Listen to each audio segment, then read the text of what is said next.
In her elder years, Wanda Irving hadn't planned on raising a child. That changed when her daughter Shalon Irving died after giving birth to now 5-year-old Soleil. Shalon was wonderful. She was the kind of daughter that every mother dreams of having. One of her maternity pictures. Wanda says Shalon wanted a daughter more than anything, and that the pregnancy went smoothly. She ate well, exercised, and kept up with her doctor's visits, but after giving birth, her limbs swelled, her blood pressure spiked. Does Wanda think Shalon communicated well with her doctors?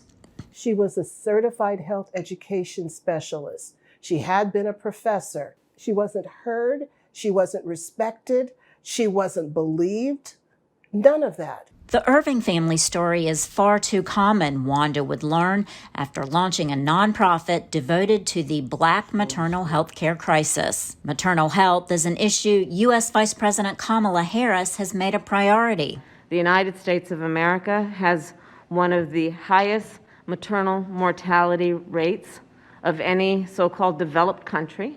Rohini Kosolu is the Vice President's domestic policy advisor. Black women, they're 3 times as likely to die during pregnancy as white women. For Native American women, it's twice as likely to die. The Vice President has spearheaded efforts to address what pregnant and postpartum women need.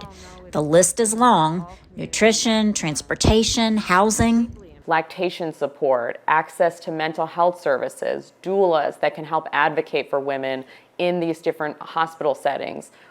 We also looked at strengthening the workforce. So there are shortages around the country of OBGYNs and midwives. Behind these efforts is U.S. Representative Lauren Underwood, co-chair of the Black Maternal Health Caucus, one of the largest bipartisan caucuses in Congress. In this country, we know that there is systemic racism in institutions, including in our healthcare system.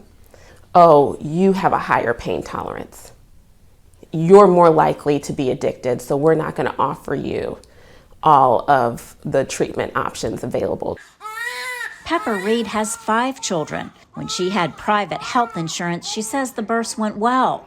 But after she lost that, she says she didn't receive as much pain medication as before. She describes having her 4th child. It was one of the worst experiences of my life. I actually threw up. I could feel all of the pain.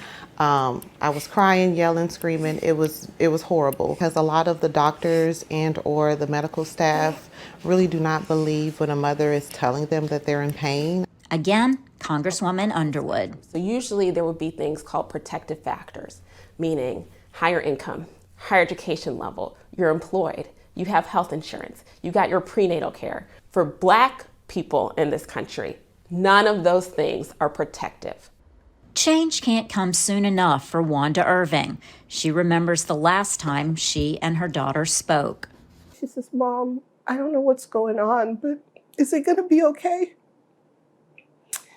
I said, "Yeah, baby, it's going to be fine. We're going to get through this. It's going to be all right."